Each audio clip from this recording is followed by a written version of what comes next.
आमच्याकडे विदर्भामध्ये आहे ना, महालक्ष्म्यांच्या नैवेद्यामध्ये आंबाडीच्या भाजीचं खूपच महत्त्व आहे. म्हणजे आंबाडीच्या भाजीशिवाय महालक्ष्मींचं जे नैवेद्याचं ताट असते ना, तेच पूर्ण होत नाही.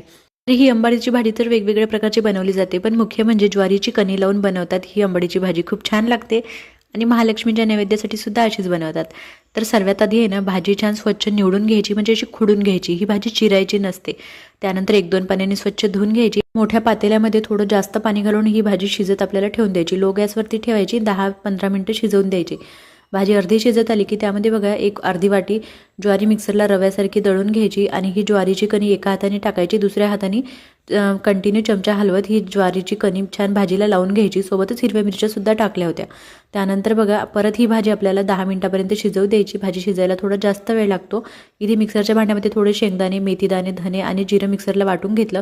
तेलामध्ये जिरं, हिरवी मिरची, लसूण घातला, वाटलेलं ते शेंगदाण्याचं कूट घातलं, भाजी घातली, चवीपुरतं मीठ घातलं.